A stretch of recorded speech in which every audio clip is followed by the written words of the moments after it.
Welcome back to In the North Bank. It's Derby Day. Arsenal against Chelsea. Under the lights of the Emirates Stadium, we're breaking down the season's head-to-head. Arsenal's home form, Chelsea's current form, the tactical battle, and our score predictions. Smash the like and drop your scores in the chat, and let's cook. And guys, let us know in the chat. Do Arsenal win or do Chelsea win? Okay, so let's get on with it. Before I go any further, let me introduce my guests. We have the governor here, the Bray. How you doing, mate? Yeah, not too bad, Des. Yeah, just busy. Unfortunately, with all work. Thank you for your time. Down the bottom, we've got the star-spangled, what do you call him? How you doing, Brian? Hey, what's going on, guys? Good to see y'all. Good. And of course, we have Richard, who you all know pretty well. I don't need to use any more words. How you doing, mate? Yeah, I'm pretty undescribable. I'm brilliant. And yourself? That's not you couldn't be further from the truth. I'm absolutely fine. Right, lads, let's crack on with this. So we're going to go into the head-to-head. The fixture's been a spicy fixture this season against Arsenal against Chelsea. So is this the fourth time we've played? It's the third or fourth time we've played them, isn't it? It'll be the fourth time. The fourth time. There we go. The fourth time. So in the last meeting, who was the most tactical between the two teams? Paul, I'm going to come to you first because you're on borrowed time, mate. So I'll let you get out as much as you can. The most tactical were, well, in all honesty, were probably us. Are we talking about the Premier League? Are we talking about? Or? Yeah, Premier League. Okay. Sorry, I thought the last game I was going by the Carabao Cup. Sorry, I should have been more specific. The Premier League. All right. I would say, I think it was a good battle. In all honesty, I think we played well. So I think tactically wise, I think we were probably better on them, being away from home as well. Okay, so did we press Chelsea enough, or were they beating us in transition? In your opinion? I don't think there was a huge amount in it, to be honest. I mean, they scored early on. Well, sorry, early in the second half, and then I think it was Mikel Merino goal, wasn't it? And after that, which then got the 1-1.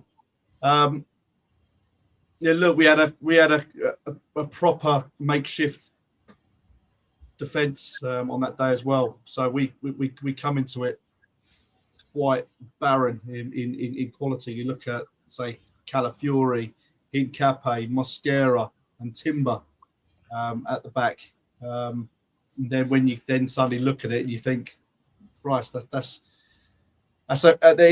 no Gabriel, there's no Saliba. You've got Declan Rice, Zubimendi, Eze Mourinho, Martinelli, I think, and then Saka. I mean, it was a battling result, and I thought we done really well, and it was certainly feisty anyway. Yeah, I totally agree with you. Same questions to you, Brian. Who was the most tactical, in your opinion? Who was the most tactical in that game, and did we press them, or did they beat us on transition, or vice versa? In your opinion, what do you think? I mean, it's really hard to tell because Chelsea did go down to 10 men, and then Chelsea did score early in the second half. When you score 10v11, the only way you can score is on the transition. Wait, refresh my memory. How did they score off a set piece? I can't remember. I think it was Chalobah. Yeah, it was. That's right. It was. Yeah. So I mean, I guess that kind of negates the point that I was going to make there. But it's difficult to really look at a tactical battle if you're playing 10v11. Because it was fairly even in the first half until that red card. I mean, you kind of have to say you know, it was a balance. It was a balance. Okay, cool. Your thoughts on it, Richard? Same questions to you. To be honest, I thought we were doing quite well. The sending off did change the game, and then with the there was a little tweak where each James dropped into that sort of hybrid right back midfield role like we use with our fullbacks, and he was quite strong in that game when he came on, and I thought it took a while for us to adjust to that and deal with his intensity and what he brought to their midfield. But overall, I thought we were doing what we wanted to do during that match, which is press them. But we know they're weak on the transition. We know they're weak defensively at set pieces, and we were targeting those areas to try and. I felt again, like a lot of this season, there's frustration that when you win the ball up high and you get the ball forward, either the final ball is poor or the end shot isn't clinical enough, and that ended up putting us in a position of having to get back into the game. Fair enough. You know what though? Like think about this, right? Like this game was months ago at this point, and Enzo Maresca was still the manager of Chelsea at that point. Like I would be more concerned about, you know, the two games that we've played, you know, in the Carabao Cup, when, I mean, Rosenior totally screwed the pooch on the tactics in the second leg of the semifinal. But I mean, you know, we dominated Chelsea in both of those Carabao Cup semifinal games. We really did. Yeah. So then the question is: have you got a slide for this one, for this section, Richard? Or no, there is no slide for this section. Right, it's the next one. Sorry. Okay. So the question is how do Paul, come back to you, mate? How do we walk into this game? Do we walk after the 4-1 thrashing of Tottenham? And let's be honest, Arteta has flipped Arsenal round in a week after the Wolves game. Yeah. So after the 4-1 beating of Tottenham, do we come into this game really? Obviously, we're coming confident, but does that make us cocky? I mean, what do you think, mate? I don't think it'll be cocky. I think what will be set into them is that they've got a massive job on their hands. I mean, there's no pressure or challenge to get the players up for a game now, especially playing against Chelsea. 10 games left. They know straight full well now that every game now is absolutely massive. So I can't see any kind of issues with regards to that. My concern, I don't know who the referee is actually for the weekend, but I know it was Anthony Taylor, I think, on that first one. And like I said, my biggest take from that game was that the amount of yellow cards that we got, I think we got a fine for the game. And before Casado got sent off, they could have had 2 red cards before that. But every tackle we came up with, it would be a yellow card straight away. And I think by the time Casado got sent off after about 40 odd minutes, we'd had about 4 yellow cards. I think it worked out, and then I think it was like Cucurella finally got booked after about 2-3 tackle. I think that was it. So he could have been sent off before that. We was let go, and then finally after his third life, he got booked. So that was my biggest take from that game, was that we weren't able to kind of play our game because we weren't being officiated the same way. I get you. No, I mean, Chelsea were battering us in the way of literally going in and leaving a foot in every time. It felt like they were trying to do damage, Paul. Yeah, and that's where I look at it. I just think, well, look, any kind of little challenge or whatever, a card. And Caicedo got a straight red, didn't he? No, I thought he did. It was upgraded to a red, but it was initially a yellow. But he was sent to the screen, and upon review, he upgraded it to a red. But that's what when VAR works properly, when it's used properly, and works well. But it's Darren England is the official on Sunday. We had him against. He was the official for Tottenham. He had another trip to Dubai, didn't he, or the States, didn't he? I don't know, but we have a very good home record with him in charge. So he officiated us 8 times at home. We've had 6 wins, one draw, 1 loss, and we've never received the red card from him. 10 yellows, and he's never given us a penalty. So they're the stats. But the fact that we've won 10 times with him in charge, it isn't a bad omen. Right. So, No. Brian, the same question to you, mate. How do you want Arsenal to walk into this game at the weekend? I mean, I want us to walk in, like we have to win. I want us to walk in professionally, like, when we played the bag of smashed assholes the other week. I think we did come in cocky. They're historically bad, right? And so it's like, all right, we're going to come in, we're going to batter them 5-0, and then we obviously didn't. And then we got up for the North London derby and went in and smack Tottenham around. I think that's the way we need to approach, all these games, is that, not that we're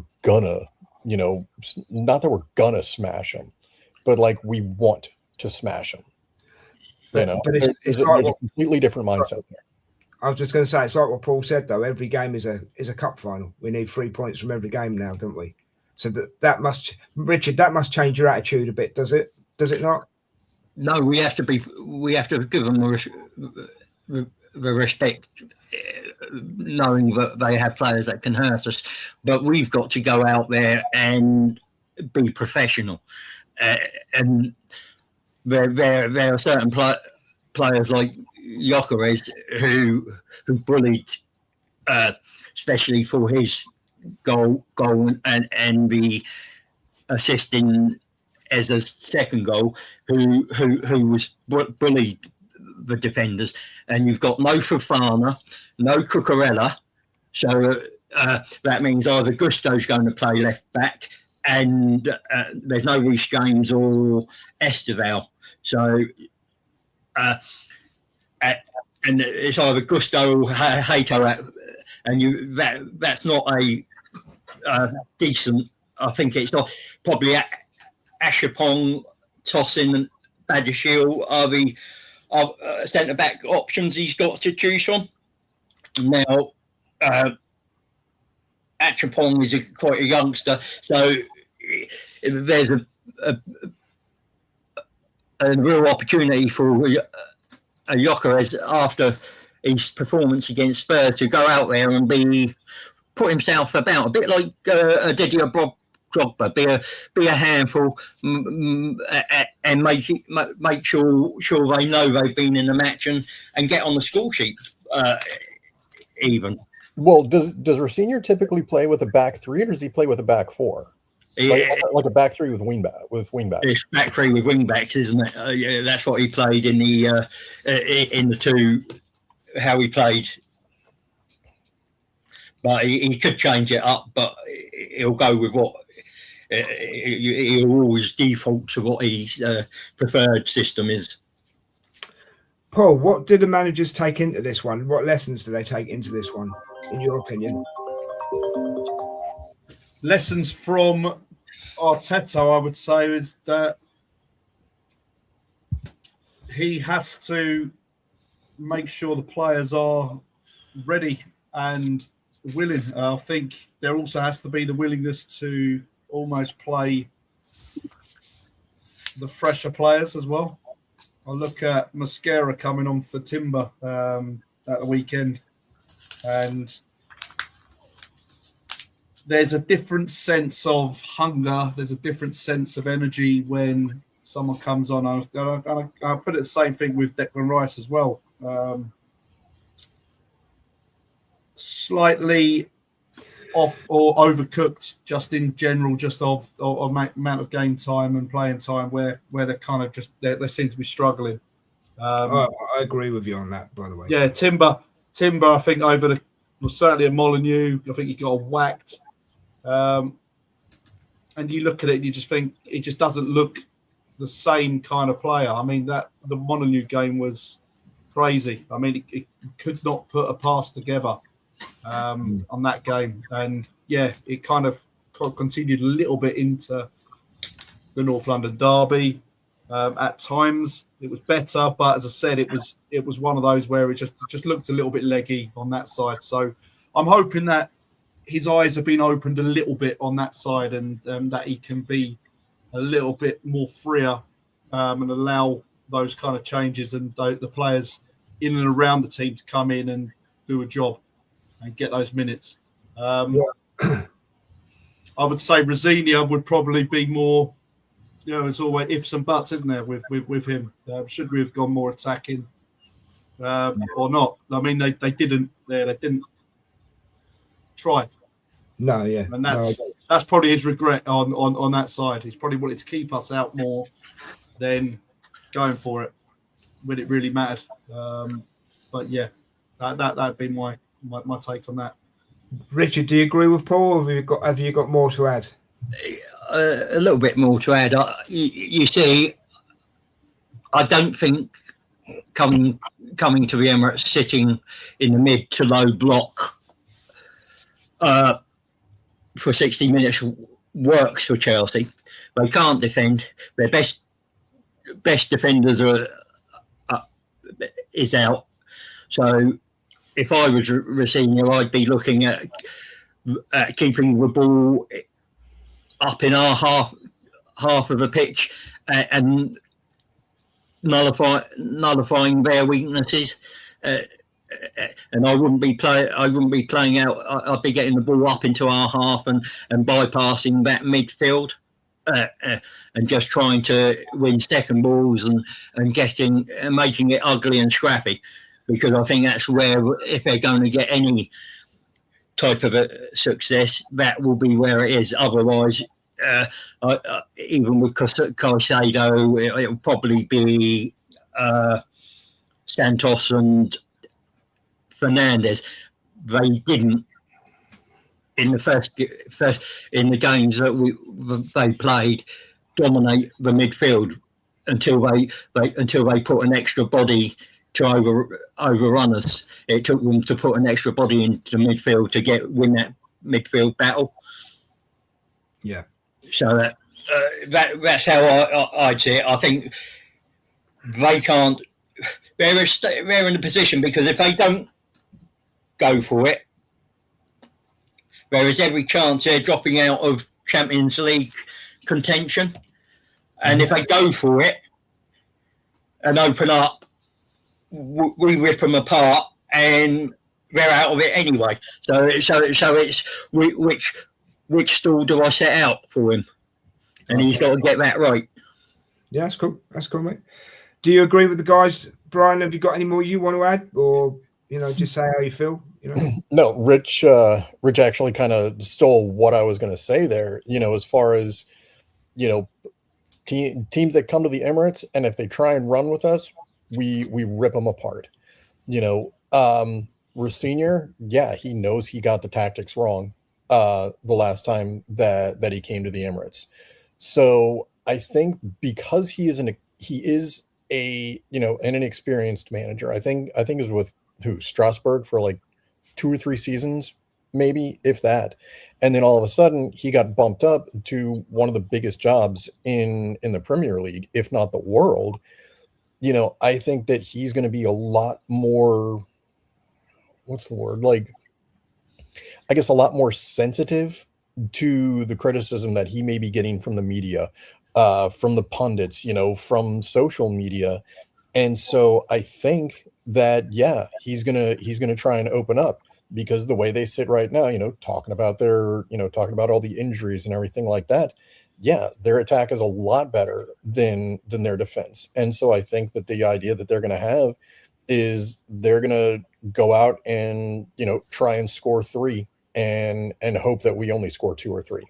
You know, I don't see us, you know, like if he opens up like that, I could see us, you know, definitely putting a crooked number up on the scoreboard. But, you know, what that crooked number may be, couldn't tell you. Okay, mate, that's cool. That kind of brings me on to the next section that we're going to go into. But before I do, I'm just quickly jumping in the chat because we do have a message. It's Emerson. Afternoon, Emerson, Paul, Brian, and Richard. Des, thank you, mate. Thanks for being here. Good morning, right. Emerson. Second. Oh, sorry. Good morning, Emerson. Oh, cool. So we kind of touched on it. Arsenal, the Emirates, has become a fortress this season. So, you know, how do we start this game, Paul? Do we need to start fast? Do we need to work Chelsea out? Or do we need to work them out? Or do we go all guns blazing? In your opinion, what do we do? Paul, put your mic on, mate. You're on mute.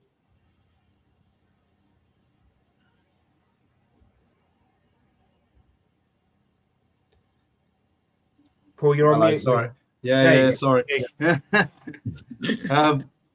So I think there's always the element of feeling each other out. I think that's always going to be that kind of thing. Just understand where the press is, how we can kind of set up against them. It allows everyone to kind of just get a feel for both systems, and then I'd expect us to just still be playing with a high tempo from the start.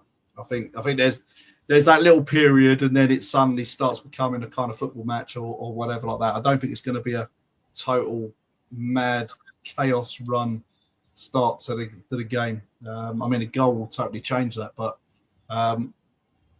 yeah, I think it'll be a lot of feeling out. And as I said, going from that last game, I still think it's going to be a similar kind of one where he's probably not wanting to. He's probably going to accept the draw would be a decent result going away from home. And that's why I said it's then up to us to make the break and make the telling details in the game, and that's in and around their box, and they're making sure we do pass the ball quick and make the right intelligent runs, and hopefully that will be enough to see us through the game. Cool. Richard? Yeah, I mean, I think the important thing is to give the crowd a confidence boost, because at home there's a nervousness, especially when things passes go away. Your final ball, your final shot isn't accurate, and they start to get quiet, and a nervous energy builds up. So we need to sort of give them something to feed on, a bit like the Tottenham game. It has to be controlled, because you don't want to just go gung ho and leave yourself open to possible counters. You've got to respect the strengths of Cole Palmer, João Pedro, and the likes of Garnacho and Neto, who are very good on the counter. You've got to also put your best foot forward.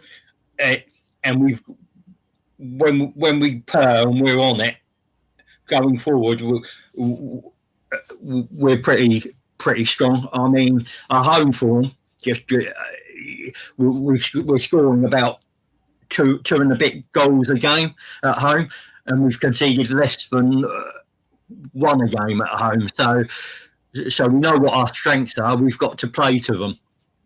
I knew he'd get the stats in there at some point, lads. I knew he'd do that. What do you think about Arsenal being a fortress, Brian?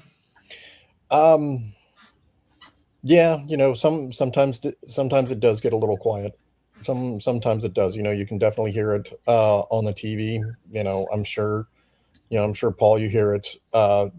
Actually being at the games. We were talking about how we want to start the game. Do we want to start the game? Balls to the wall. Do we want to? Oh, and also that is not a nasty term. Balls to the wall is not a nasty term. I think, honestly, I think it's really going to depend on how Chelsea come out, how we want to respond to it, because we have way more quality than they do. Arteta is, an immeasurably better manager than Rosenior is. And so, if they come out guns blazing, then we come out guns blazing. If they come out, in the low block, then that's when we should be more possession based. Definitely, coming out hot, that is going to get the crowd more into the game and get, more the energy into the players and everything like that. But, in as much as the place being a fortress, as long as you get the 3 points, I don't think it matters that much. Right, okay, that's cool. That's fine. Richard, I disagree with this picture, right? Because it's hard enough to get into the ground as it is. So why have you put a castle in front of it? Because it's the one when you Google Fortress Arsenal, that's what they come up with. It's right. But I'm pretty impressed with whoever created that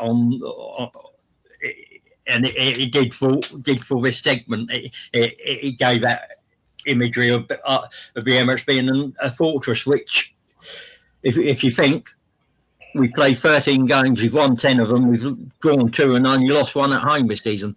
And City have played 1 more game at home, and they've had 1 more win, but they've had the same amount of draws and losses. So home form is always vital. So I've got a double-edged question. For you here, guys. I'm going to come to you first, Paul. How we press a team can create loads of set pieces for us, free kicks, corners, yeah. But on the other side of it, overcommitting makes us leave massive spaces at the back. Do you agree, or can you give us another look on it as you go to the games and you see it with the naked eye, mate? Do you see it like that? Yeah, I think in general, when everyone kind of pushes up, again, if it's and this is the pros and cons of the high press. I mean, if everyone is in kilt and everyone is doing it at the right pace, the right timing, then it's great. It causes mayhem for them. Really hard to get out. If 1 or 2 of those elements in that press are even a second behind, too slow, then that's where a problem comes in. A ball gets slipped in to the centre and then it kind of goes out into the channels. It does leave gaps, and especially with the inverted the wing back when he kind of comes in field. There will be times, and Chelsea probably are more geared up for that kind of counter, in all honesty, with the pace. Obviously, the injured players are a big loss for them. I think on that side, certainly Esteval, but as I said, and Dickens as well, I believe. So yeah. As I say, there are pros and cons, and that's what I've said. If they do it right, they create chaos for the other team. Yeah, and as I said, if we are a little bit laboured in how we do things or a little bit slow in getting to players, we give them the option, and we've seen it away from home as well, probably more clearly, because that is it, and the ability to play a pass through the midfield.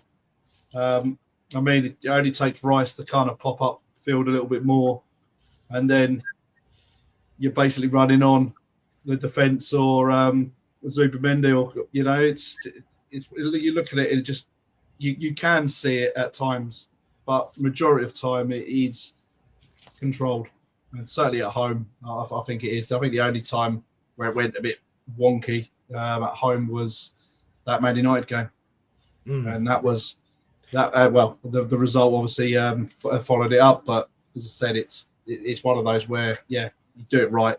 It's a great tool.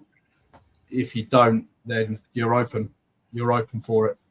Totally agree, mate. Totally agree. Emerson says, what did he say? He says, Des, just play our normal game and it will be cat and mouse. Fair enough, mate. Richard, your thoughts on that double question, mate? The way we play and leaving gaps. What's your thoughts on that, mate? I mean, yes, the press is going to be big. We know that Chelsea like to play out. Sanchez is dodgy with the ball at his feet. And I think we scored one of our goals from a poor pass from him last time, and we get it right. We win our duels when we're pressing. It's okay if we miss a duel or we're too slow to it, as Paul said. But they will play through us. Mm-hmm. But that's where Arteta has to decide: am I going to just leave Saliba and Gabriel as a back two, or am I dropping Zubamendi in there and having it as a 3-2-5 rather than a 2-3-5? And that's where he'll have to get his tactics spot on. But if we're on top of our game and we do it right, I only see one outcome. Okay, cool. Brian, same question to you, bro. I think it really depends, what team we're playing against as to whether or not we can be hurt by the high press like that. I mean, I know that's a very well, no shit, Sherlock type answer, but Richard, kind of to your point, about whether we have, the back two or the back three. If you look at Zubamendi, and as the season has gone on, I've loved Zubamendi more and more and more. He's always been the guy to make the pass before the pass, right? Or to make that clutch interception. And so I feel like if we're pressing high, then we need Zubamendi up into the midfield. We don't need him back in the back line, because we want him to be, part of that engine there. And to respond to Emerson, I don't think it's going to be a cat and mouse game. I don't think it is, because cat and mouse implies that, tactically you're equal to the other team, and Chelsea isn't like that. That's it. It's not going to be a cat and mouse. It's going to be, kind of, I think it's going to try and be, a sledgehammer versus, a razor blade, if you will, with us being the razor blade and just cutting through, whereas Chelsea is just going to kind of, try and hammer their way out of their half. Cool. Thank you for that. So I'll ask the chat, is the Emirates a fortress? Let me know. I think it has been this season.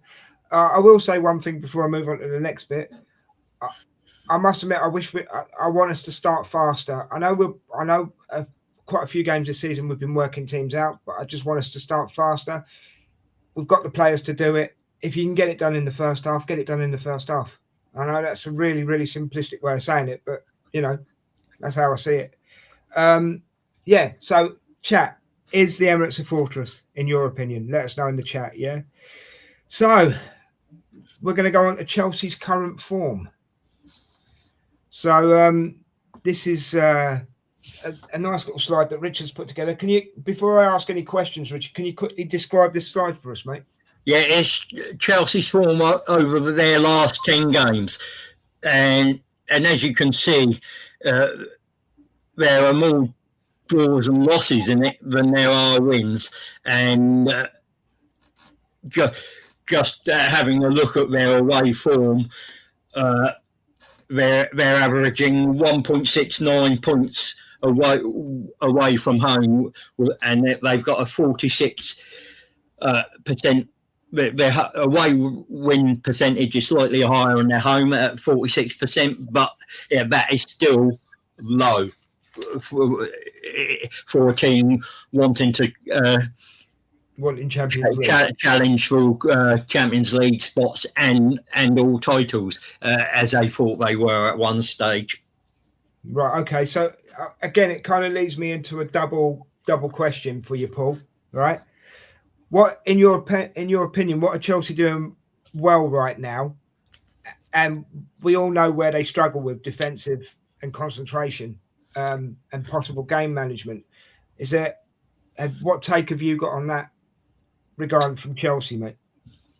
Again, I think a bit of naivety. I think they've done well with regards to the players. I mean, they have signed 110 players through the last 2 years, and some of that mud is going to stick, and you're going to unearth some gems there.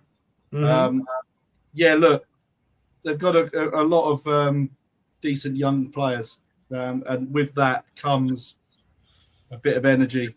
Yeah, and again, built on counter-attacks, built on running at players. But with that, as young players, you're going to get the inconsistencies as well.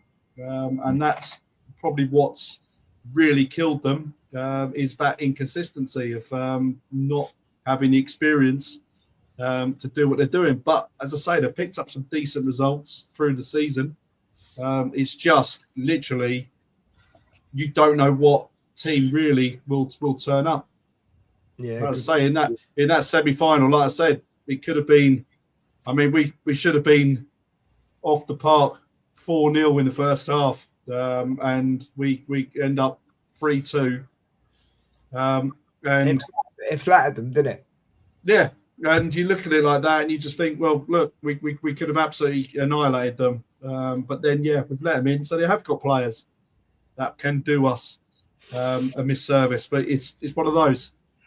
It depends on what kind of Chelsea turns up. Yeah. Richard, if it's an Arsenal team that's 5-10% off what they should be, this is where you have these kind of issues. Yeah, no, that's a fair point. Yeah, fair point. Your thoughts on it, Richard? What they're doing well, and obviously what are they struggling with? What's your opinion? Do you agree with Paul, or do you want to add to it? Yeah, I mean, you look at certain games. You look at the City game and the game against us where they get goals, played really well, brilliant. But then you look at Leeds and Burnley just recently, getting draws, but they were lucky to come away with draws. They could have easily lost those games. They played poorly, and again, it's probably that age thing where they are young, and you're not going to get a consistent level of performance. But they need to start getting that consistency, because if they want to go and challenge for titles, consistency is the key. That's why we're at the top of the table. That's why we are where we are in the Champions League. Our form all season has been consistent. I mean, just for a look, our points per game average is 2.18 a season. It's dropped slightly from a high of 2.25. Not much of a drop there. And at home, we're averaging 2.46. So we are really, really consistent when we in how we play and how we perform week in, week out. Fair enough, mate. Brian, same double question to you, mate. What are they doing well? What are they doing wrong, in your opinion? I mean, obviously, not playing well over the past. Well, let me take it back a little bit. So, Chelsea haven't played a good team since they played us in the second leg of the semifinal. You know, like Richard said, you know, they drew 1-1 at home to Burnley. That's terrible. You know, Leeds, I don't think Leeds is as bad as people say they are and as the table suggests. You know, I think with Dominic Calvert-Lewin, you know, really finding his legs, I think Leeds are better than what people say. You know, Wolves, they're back smashed assholes. Have been the entire season, will be the rest of the season and next year in the championship. You know, West Ham, not great.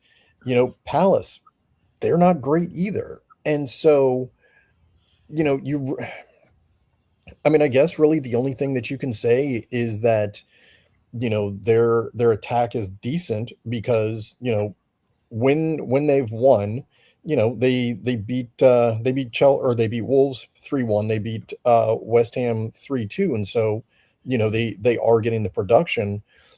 But I think their bigger issue is that they step on their own cranks and they'll make a lot of mistakes in midfield, or, you know, Sanchez will pull a Sanchez, which arguably is worse than Raya pulling a Raya.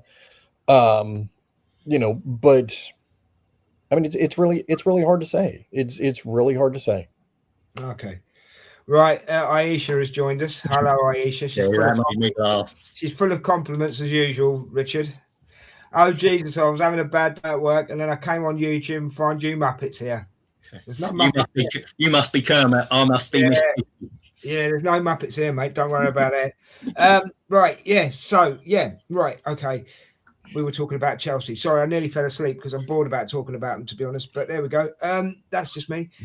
I think Chelsea are having the same sort of season as we had last season, losing to people that they shouldn't be losing to, drawing with people that they shouldn't be drawing with. And we've turned it around. We're the complete opposite now. We are, you know, we're going out to win every game. Yes, when we get a draw, it's disappointing for the fans. And yes, it's a draw, but we still haven't lost. Gyökeres is 15 goals in all competitions now, 10 goals for the season. Highest goal scorer since Christmas in the league. But still he receives negativity. I mean, it's just the way it is. We'll talk about that maybe in a minute. But so the next segment, can I just say Richard wrote this, okay? Just as a thing.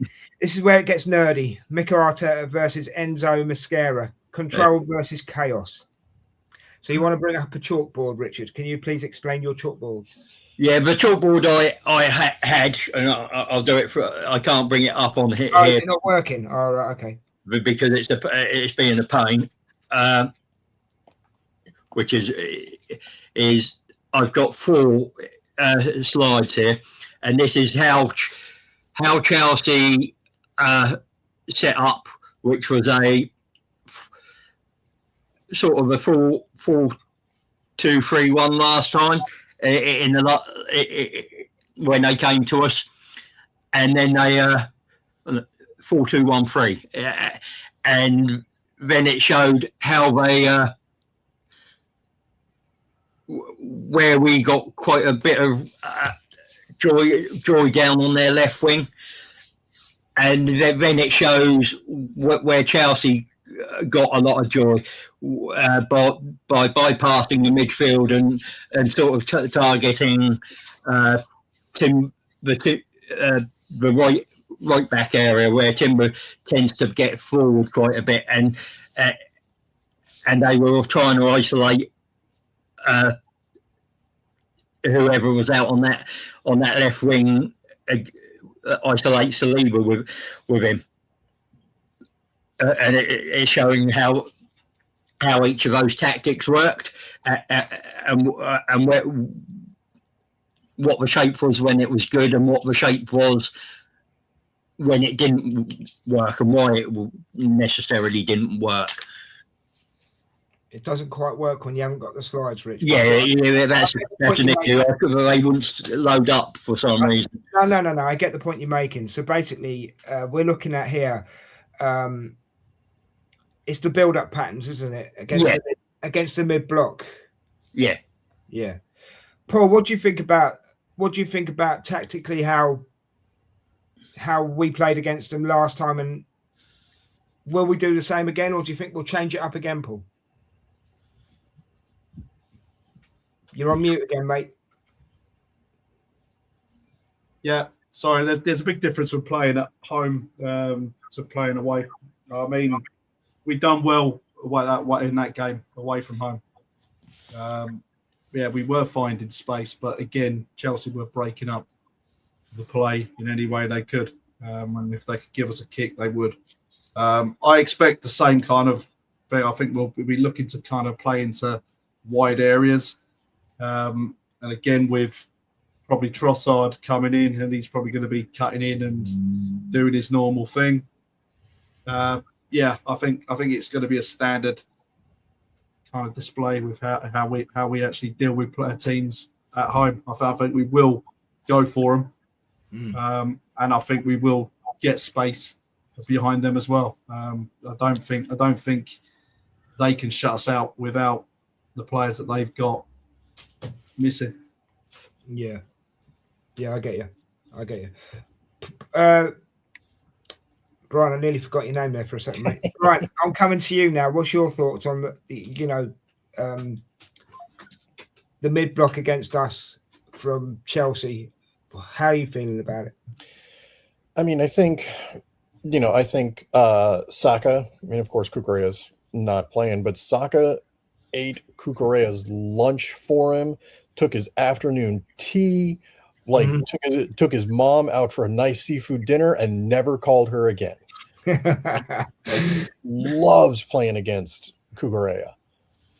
Unfortunately, Kukureya is not out there to, get all pissy and everything like that. I do think from a mid block, you do have to play off the wings, unless you've got unless Odegaard has a great game, you are going to have to play off the wings. So you are going to have to get Trossard involved. You are going to have to get Saka involved. But with the mid block, because their defenders and their midfielders are going to be a little bit higher on the pitch, that gives Gyökeres a little bit more room to do what he does. Yeah. Okay. Cool. So that brings me on to key duels. Chelsea wingers against Arsenal fullbacks. Richard, how do you see that going, mate? Well, we know how electric Garnacho can be. We know what Neto provides. What we have to do is be solid and get back into shape on transition, and have our midfield and wingers double up and help them out. However, I think it's more important that we make their wingers go the other way and make them defend, because they're not as good as that as Saka and Martinelli and Trossard are.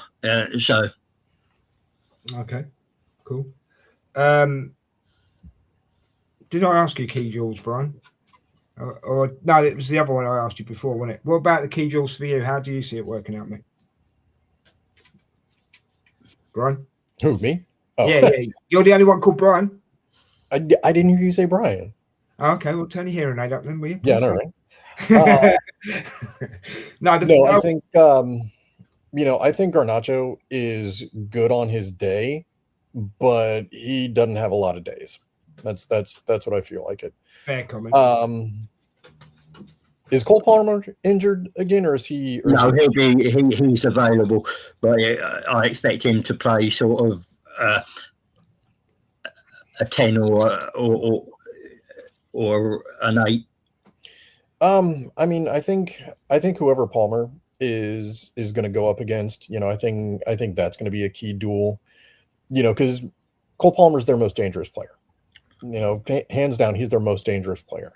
As far as, our most dangerous player versus theirs, I think that's really going to come down to Gyökeres versus versus whoever their center back pairing or whoever the center back is, because we know Saka is going to be able to do what Saka does on the right. Martinelli or Trossard they're going to be able to do what they need to do. You know, the question and the duel that we really need to win is, if it's not Gyökeres for whatever reason, whoever that number 9 is, that's the duel that needs to be won. Okay. Paul, your thoughts on the mid block against us? Basically dominating. Unmute, I would, mate.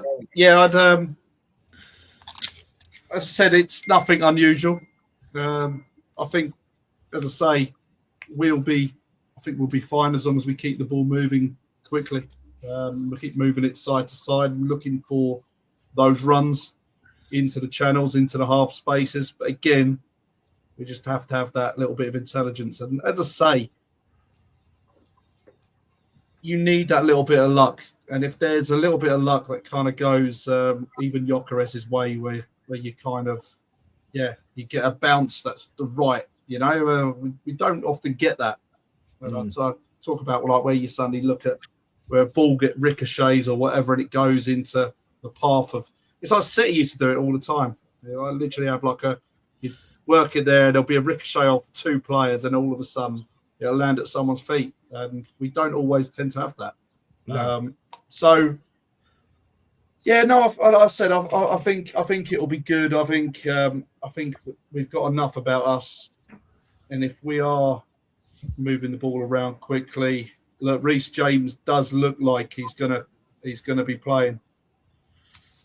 Yeah, by the looks of it, that's a big bonus for us. Well, for them, but well, if he unless he falls over injured, that's. I thought you said he wasn't playing. I apologise. He is playing, is he? He looks like he's Well, right. It's not Rosenior's press conference has kind of said, well, picking up a little bit. So he said Reece James is absolutely fine. Right. So we'll have to take care of him then. Yeah, Lavia is getting stronger and stronger, but I'm guessing, I mean, they're in practice, they're in training. It's you wonder whether or not they are going to play some form of time. But you've then got to look at, obviously, Champions League is going to be a massive carrot for them, isn't it? Really, when you look at it like that, they've got some big games coming up. So is it worth the risk, or is it just give him a little bit longer? So that's probably going to play into the minds of him as well. So, well said, mate. Yeah, I agree. We had a ricochet goal really against Tottenham, didn't we? Eze's second goal was a ricochet goal. I just want to go back to the Tottenham game quickly for 1 second. That pass to Gyökeres from Timber for that goal was sublime, absolutely sublime. But there we go. Right, guys, before we get into the nitty-gritty of the predicted 11, I just want to quickly jump into the chat one more time. So here we go, Aisha.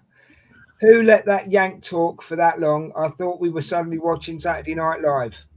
Okay. we invited him, Alicia, and he's allowed to say what he likes. So there you go. Gyökeres is only getting the flack. He is because he's wearing the number 14. I still maintain if he wasn't given that weight on his shoulders, we would have all eyes on him in the same way. Is that same way or some way? Same way. Yeah. In the same way. Yeah. I did read that right. That's okay. Emerson's come up with Zubamendi and Caicedo and Timber and Neto and Hencape and Garnacho. Okay, I'd love to know what reference that was in, but that's matchups who oh, right. Okay, I get it. Right, so have I jumped one here? No, I haven't. That's cool. Right, I want to do predicted 11s before we've got 2 more sections after that, but I want to just do predicted 11s. Can we all do it together? Is that okay? Yeah. So it saves a bit of time. So, Paul, you lead it, mate. Back 4. Who do you want? I'd like Calafiori. I would like Saliba, Gabriel, and I would probably be looking Ben White or Mascara. And I take it you want Raya in goal, yeah? Yeah, Raya in goal. Yeah. Yeah, cool. Any changes to that, Richard? No, it's White Mascara on the right. Saliba, Gabriel, Calafiori, and Raya's number one keeper. I don't see changing it for this. Brian, any changes you would make that Paul said, or are you happy with what Paul said? Well, duh. I want Kepa in goal instead of David Raya, and I don't care what y'all say. Oh, Left it. Well, no, think about this. Can I kick him off the show? Can I? Yeah, I know, right? This is my last one. It's been nice. No, I will say, like, aside from my just abject hatred of David Raya between the sticks, I feel like Kepa has something to prove as well against Chelsea. Plus, he had a really good game against Chelsea or both games in the Carabao Cup. I mean, you look at Madueke, he definitely plays with a chip on his shoulder, when we played Chelsea this year. But yes, I would put Kepa. Don't come at me. I don't care. I would put Kepa, and then Kepa, left, right. Kepa had a chip on his shoulder on the first leg, didn't he? But he gave him a goal. He was trying too hard. So what's your back four then, Brian? Come on. Going left to right, I'd have Calafiori, Big Gabby, Saliba, and Ben White. See, I'd like to see Ben White, but I think, like Paul said, Mascara's earned the place as well, because when he came on for Timber, he played really well. But anyway, so yeah, that's the back four. So we're going into the midfield. Lead the midfield, Paul. Well, I think it calls itself. Need to know and work out how fit Odegaard is, but I still think it's going to be Rice, Zubimendi, and Odegaard. Oh, right, okay. If it isn't, and he's not fit, then Eze's played himself into the team through last week. Yeah, most definitely. Richard, agree, disagree?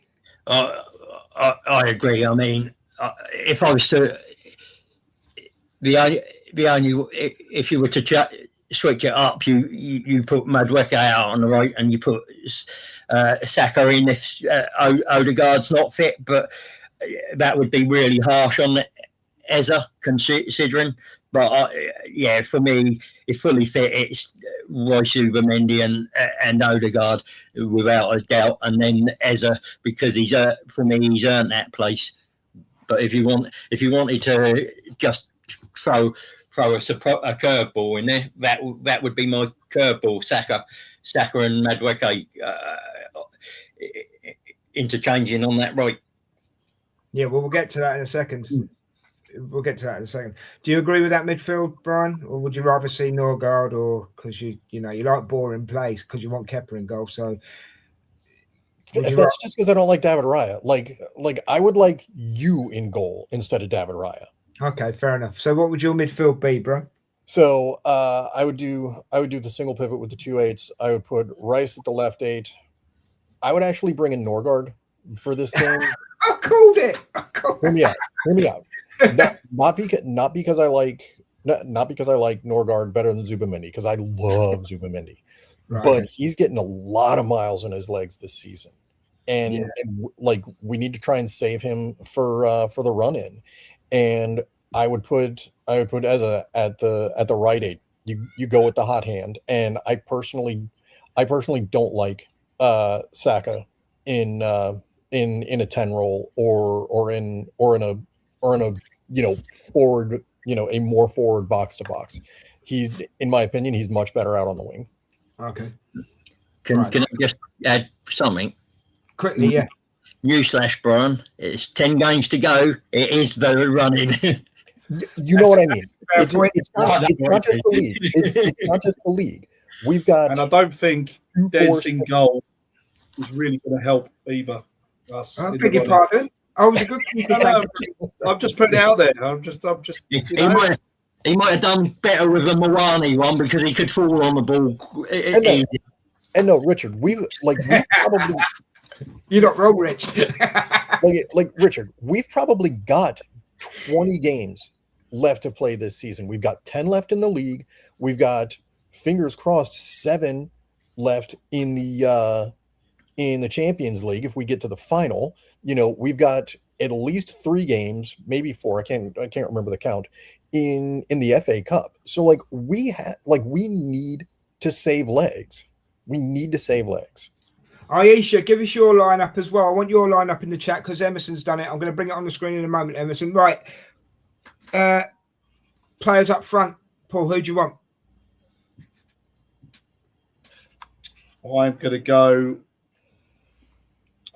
There's something in me that I'd always love to see Saka on the left again, and then have Madueke on the right, and then Gyökeres through.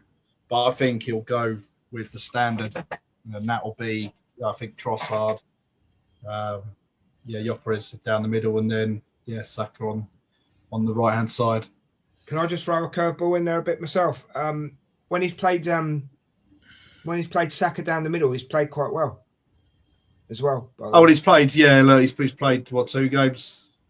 Yeah, no, but he's played 2 games. He's played quite well when he's played there. Oh yeah, I know. I think that comes when there is no real option. I think that's where you kind of been pushed into a corner where you've kind of obviously got to try and make something happen. I don't think that's. He might say that that's something for the future or whatever, but I don't think that is one that you'll be wanting to regularly do in this process. It might surprise me, but as I said, when everyone is fit and you're looking at those players that are in there, and he then picks Saka to kind of play instead of them, then again, it does send a message to them as well. And I think he still offers a lot of value on that right hand side. But I'm still in this impression that we're going to see players having 45, 50 minutes and then swapping out, and everyone is keeping fresh. And it means Saka plays, Madueke plays. Everyone is basically getting a good old dip with the playing time. And that's something obviously we haven't had. Okay, so Brian, your front 3, same as Paul or different? So I don't necessarily like the idea of Saka out on the left, not because he's not good enough, but because his first mindset is always going to be to shoot the ball. And he's left-footed, he's got a right foot, but what he would predominantly do if he was using his left foot is cross the ball in, right? And he doesn't like Gyökeres. Like I don't know if he call me a liar. Call me Liar. So wasn't it Eze who didn't play him in? Big fat liar. We've gone over this. Saka does, you can't pay Saka to get Gyökeres the ball. It seems that way. I've got to agree with Brian. It seems that way at the moment. He seems really greedy. We had this massive debate at the watchalong, didn't we, guys? And I'm on Brian's side on this one. Even though he's a big fat liar, I'm on Brian's side for this one. I can't be a liar if I'm right.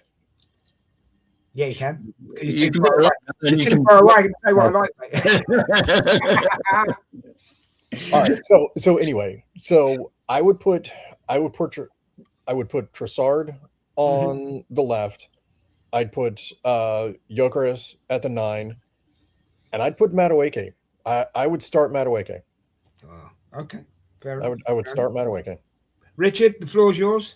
Yeah, I mean, I'm going to keep it simple and be basic. We got Brighton midweek, and you want 50, 60 minutes in Saka's and Martinelli's and Gyökeres legs. Have a game one, then bring on Jesus, Madueke, and Martinelli to finish games off. But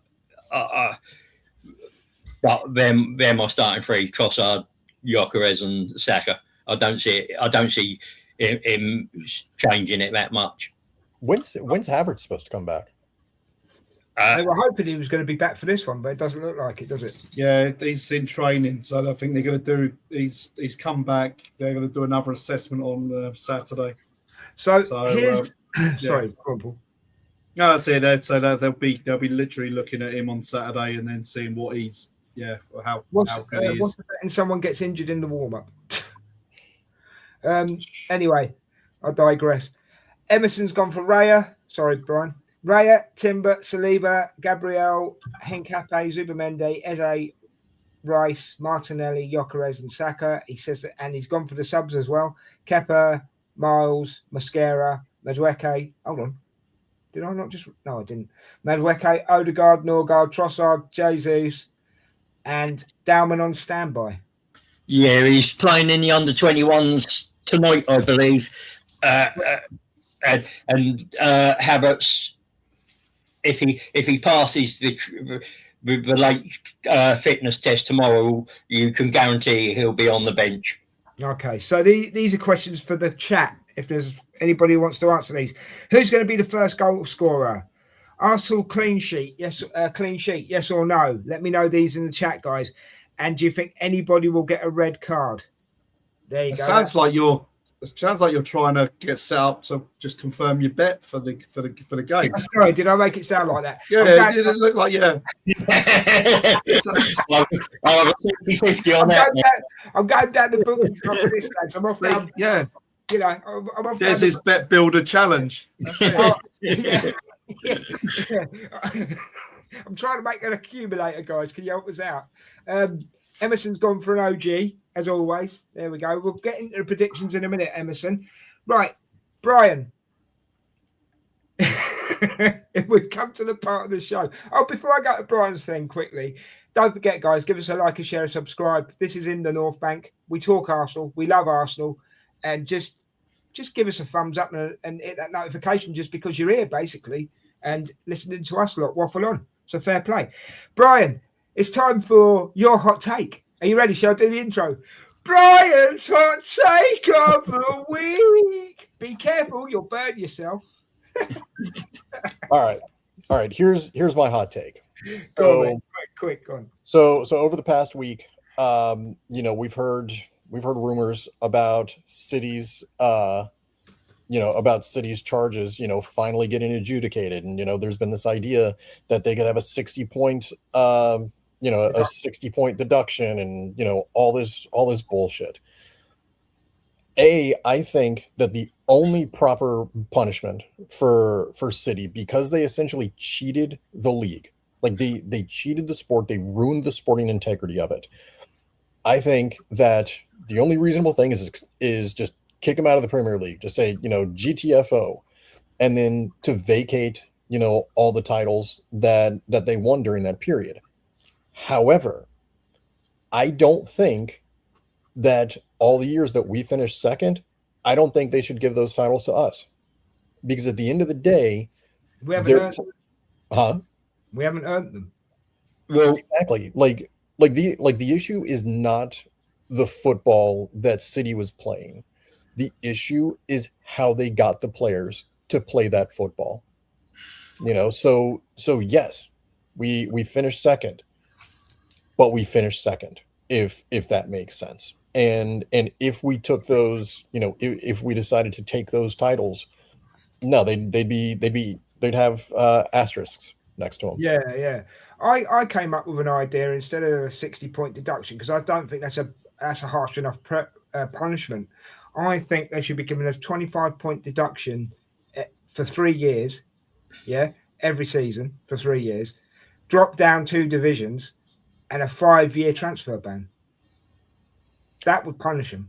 Well, here's something funny that I read. So there was an article from a few years ago where, going on the assumption that that City would get, yeeted out of the Premier League. Apparently, there was no mechanism in the football league, bylaws, contract, whatever like that, to accept a team that just gets kicked out of the league. because I guess like the official way to get into the league and get out of the league and everything like that is through promotion or relegation. So theoretically, City could have gotten kicked out of the league and had to go all the way down to the National League and work their way back. And that would be amazing. So that's your hot take of the week, is it? Yeah. Yeah. Ladies and gentlemen, that was Brian's hot take of the week. Had nothing to do with the Arsenal-Chelsea game, but so he doesn't have to. This week was a bit tepid. It wasn't that hot. I mean, I wouldn't like the trophies anyway, or the awards. You'd still take them? That's no, I wouldn't. No, you wouldn't. No. I'd have them. We don't know. They need to be. It was interesting. Just before we kind of move on, it was like you hear City fans, and it would be, I don't care. We've lived it. We've done it. We've won it all. Blah blah blah. Don't care. Obviously, the other foot, they'd be absolutely up in the air. So remove them. Get them removed from the records. If you actually go back, look, it was 2009 when these issues first started occurring. We just nearly 20 years to sort it out. Well, look, it's over a period of about 7 years, I think it was. 7 or 9 years, I think it was. I think that was it, or was it 2009 to 15 or something? So whatever, I don't know. It's a long period, but we've not only at that point had to obviously build the Emirates, be dealing with our strict kind of structure, selling players to actually kind of keep going. We've had Chelsea come in, change the demographics. Then we get City, and this was the age of the mercenary. And they took, was it six of our players at a time when we were really trying to so hard. And this is why I've really got so much respect for Wenger, because he got let down so much by the playing staff around those times, and they went for money. Look at Nasri, Adebayor. You know what I mean? Clichy. You know what I mean? It's look, Kolo Touré went eventually. Yep. And you look at it and you think from that period on, we finished like fourth, I think it was. Fourth on that 2009 season. Then when obviously it all kind of starts kicking in, we're still in and around. And then we just gradually, City are nowhere kind of near. Yeah, they're still sitting in fifth. And then over that time comes the slow strangulation of us as a football club. We weren't able to kind of deal with Man City, with Chelsea, with the constraints on ourselves. And we now look at that kind of festering of 20 odd years being that team that has always struggled, always tried to do things the right way. We are here now reaping rewards from that. Now, look what we've got.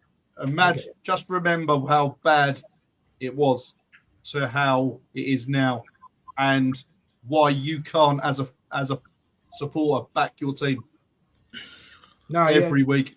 So that's my little kind of little rant. So I've just added there a little bit of context on that side. No, I'll take it back, Brian. It was a very, very good hot take. For me, City are only guilty once that verdict comes out, and you make your decision from that report. You read it, and then you think. I think for City and their fans, even if it's only the non-compliance that they're found guilty of, everyone will think they're guilty regardless. They have to be either cleared of everything or charged with everything for there to be is for it to be either way for either set of fans, because City fans will say if it's non-compliance, we're not guilty, and opposing fans will say no, you're guilty, and if it's everything, it'll be the other. It'll be the other way round. Yeah, but Rich, to back you up a bit here, mate, right? Even if they're found innocent, then the game's corrupt, or not the game. The game loses anyway, doesn't it? The game loses, right? But even if they're found innocent, it's still a stain against Man City because it won't be forgotten. No, and as I said, if they're found innocent, yeah, the league's incompetent. It's taken them this long to bring a case and not get a conviction.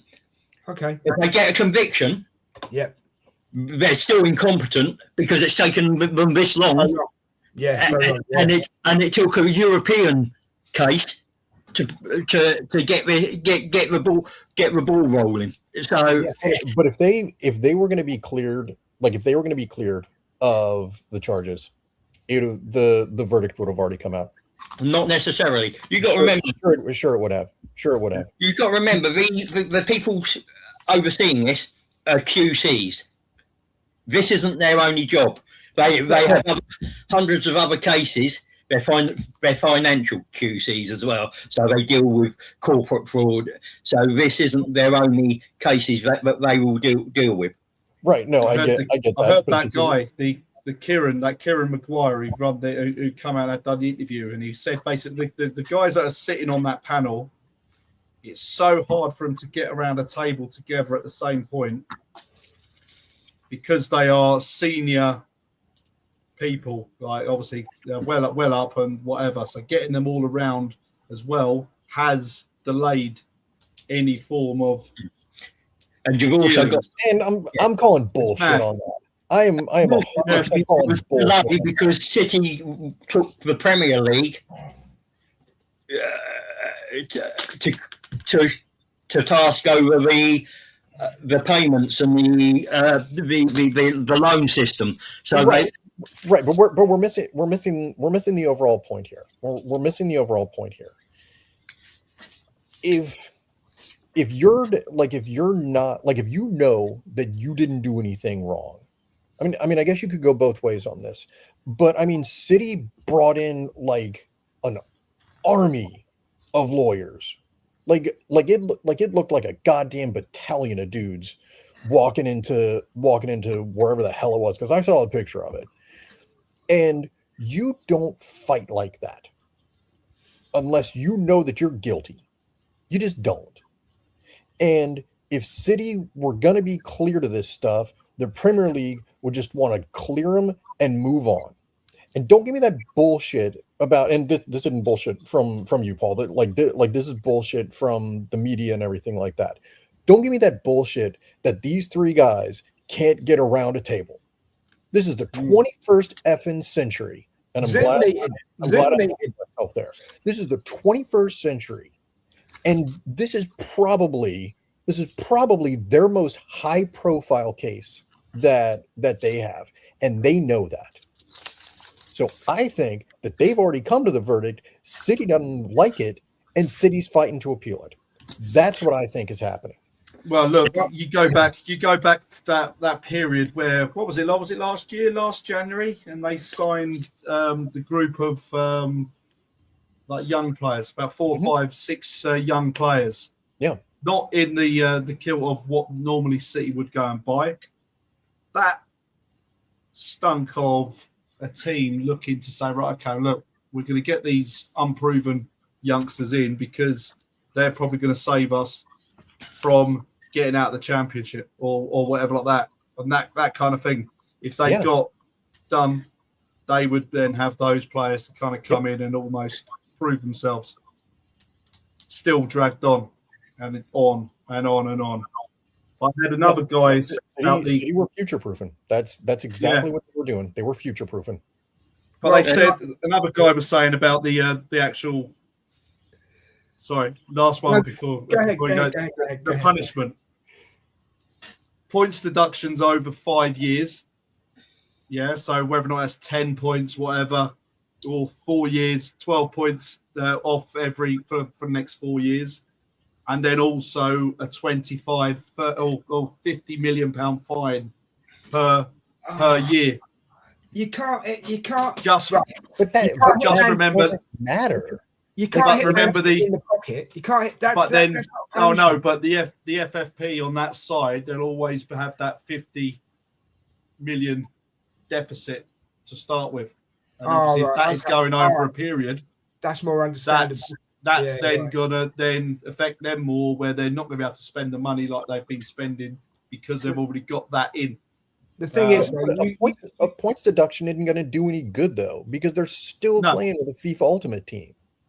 No, but as I said, it would mean that would be for 4 or 5 years. They would, if they've got 10, 15 point deduction, they're not going to go walk away with a league, especially when they can't actually drop them a go couple and of leagues as well. sign. Mate. Drop 'em. Well, yeah. Well, again, this is what I'm they saying. did it It's to Juve. They you did either it to do Juventus you back either in do the it day. all in one. You either do it all in one, and you basically say, right, okay, well, it's done. I just don't want it to be done after the season's done. Can I just say right? Drop them to League Two, right? As an example. If they're guilty, yeah. Yeah. And the reason that would be good No. for the game, and I'll tell you the one reason. Wait a second. I'll tell you, and this is legit now. I'll tell you the one reason why it would be good for the game, right? They're at Preston North End. I know where you're going with this. If they're at Preston North End or whatever, or Accrington Stanley, think of the paydays they're going to get, right, for playing Man City. It's good for the game. It's giving something back to the lower clubs. You know what I mean? If right, so you go down the Emirates, the Etihad, not the Emirates, the Etihad, right, and they're giving you what, 30,000 tickets, let's say, just for argument's sake. It's a good payday for your club. You're giving something back to the game. Plus, you're still punishing Man City because Well, they've still the only fans that would be at the Etihad in that case would be away fans. well, probably so. But you see the point I'm trying to make. Yes. Oh, that's a really, really good The point. reason why that will never happen. The Premier League will never see. They will not just kick them out of the league. They might give them a points deduction and see where it stands, because they bring in money. The stars that they have on their books bring in sponsorship revenue, TV revenue. No, I get that, but I'm just saying for the game it would be good, Rich, if they could drop them a couple. It might well be, but it will never happen. Because hold on a minute, then you've set a precedent with Rangers. You should carry on that precedent. Rangers and the Scottish League don't get the money and the attention and the revenue that the Premier League and the best team in the Premier League in the recent years in the Premier League, with the likes of Haaland and such, bring into it. But City doesn't have as many fans as you think they do. No, it's not. It's not about fans. It's about those companies that like the image of Haaland, the credit cards, yeah, but that's bullshit. I'm going to swear that's bollocks. That's absolute bollocks. Because That's not a cuss word. Well, it is for me. All right. Richard, I'm not saying you're wrong. Don't get me wrong. I'm not. But keep them in the league because of money, because of how good Haaland. What a load of shite. No, because I mean, you look at you're meant to be punished because of the money they attract. If you're meant to be punished, you look at Juventus. You look at Juventus from what I think maybe 10 years ago, something like that, when there was that whole thing where they were essentially, not paying refs, but they were working with the central referee office to get certain refs, and they relegated them down to Serie B. If you're going to make look, listen, 20 years ago, who were Man City? Where were Man City? Money's got them to where they are, but money's going to keep them where they are because the league needs it. That's bullshit. Why do you, The league why do you does think UEFA didn't kick and didn't appeal the decision? Because financially, it wasn't a good look. It didn't make financial sense to them. It's still bullshit, Richard. What it tells me is if you've got the money, you can do what you like. Yeah. That's real life, isn't it? How many rich people and billionaires and such get away with crap because they can pay? That's pretty Yes, like technically that's correct, but like we're still looking at the sporting integrity here. So there's half a billion bits of evidence. They're as corrupt as French Connection. Well, you don't know they're corrupt because we don't know. We haven't seen the verdict. Until we've seen that verdict, you can't say either way. Okay. So then let's take a societal parallel to this. Jeffrey Epstein, who did not kill himself, and I will die on that hill. Okay. Wait, you don't know who Jeffrey Epstein is? No, I'm just wondering where you're going with this. There are 3 million documents that talk about all the people that he interacted with. And there's, I mean, don't get me wrong, there's some crazy shit in there that I can't. That's another show, Brian. That's another show. But everybody knows that Jeffrey Epstein was guilty. Everybody knows it. And it's the same parallel here. You don't get that much evidence and that many documents and everything like that if you're not guilty. That's evidence from both sides. And but even so, where there's smoke, there's fire. Yeah, maybe. But don't we live in a society until you're innocent until proven guilty? I mean that's very true, but but that's in a court of law. In the court of public opinion, no, they can all take a hike. Right, guys, I'm sorry, but we need to end this show because we're digressing too much. Great hot topic in the end, Brian. I was only joking. It was a great hot topic. If you can make Paul rant, you've done well on your hot topic, right? That's true. I'll take credit for that. I would take a point for that one, mate. Take a point. Look, Richard, I understand where you're coming from because you treat everybody the same as innocent until proven guilty, but there's got to be some element of guilt there, mate. There's got to be. I've got a better idea for a punishment. Go on. Is we get the shaking his brothers and that, and we line them up, and I taser them for 5 hours straight. Do you know what? If it was in their country and it was fraud, they'd probably be, mm-hmm. You know, yeah. I'm not going there because it's not right, but you know what I'm saying. Anyway, before we go on to the very final bit of this show, it's been a great show. Thank you, guys. You've been amazing. Thank you very much, Brian. The best way for Man City is it's not. Not in a single season. That does. I agree. If you'll pardon the language, that does fuck all. Fair enough. Yeah, I'll let you have that one. All right, no worries. Right, we've come to it. The final bit of the show, guys. Thank the gods.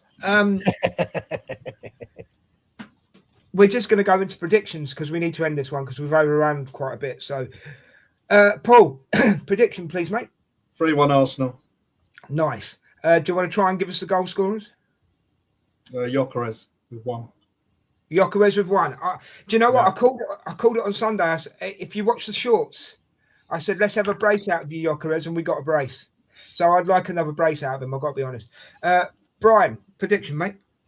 I'm going to go 3-0. I'm going to say Gyökeres is going to have a brace. And just real quick, I want to call it back to the goals that he scored on Sunday. Mm-hmm. Just the technique. Those looked like a golf swing. Well, those were beautiful. I said it in the show, mate. The second one had Terry Henry written all over it. Mm-hmm. Like it was just.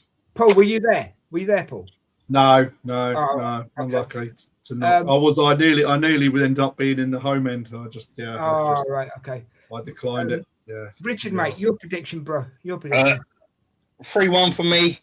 Big Gabby with the opener and Gyökeres brace. Yeah, I'm going to go 2-0. I'm sorry, I thought you finished, mate. Say again. And Palmer to score there 1. Oh, okay. I'm going to go 2-0 to the Arsenal. Gyökeres to score 1 or a brace. And if he only scores 1, I'm going to say Big Gabby with a set piece, maybe. And Emerson has gone 3-1. He loves this own goal thing, doesn't he? You got to get 3-1 him to a the kit that Arsenal. says own goal. Own goal, Rice, Saka or Gyökeres. So take your pick, basically. No, Okay. I think theirs is the own goal. Yeah. So, guys, thank you very much for coming to the end of this one. Paul, thank you for your time. Oh, he's talking to someone. I'll come back to him in a second. Brian, thank you for your time, mate, and your hot take. It was spot on. Thanks a lot, fella. Hey, thanks for letting me come on and spout bullshit, dude. Well, it was all right. I did the same, so it's all right. We're all guilty. Paul, thanks a lot for coming on, mate. Giving us No worries, mate. time. Cheers. Richard, thanks a lot for being here, mate, and putting all them slides together. Pleasure as always. And giving me my pointers. I do appreciate it. A big thank you to everybody listening, watching, whatever you're doing. Take care of yourselves. Don't forget, on Sunday is the watch along, Arsenal versus Chelsea at the Emirates. Be there with us to watch it. Don't forget to like, share, and subscribe. And take care of each other and look after each other. And on 3, gentlemen. 1, 2, 3. Come on, you Gunners. How do you, Arsenal? You lot can't count. And of course, Paul has to be different. Right. Okay. That's fine. No, peace. We're out of here, guys. Thank you very much. See you next time.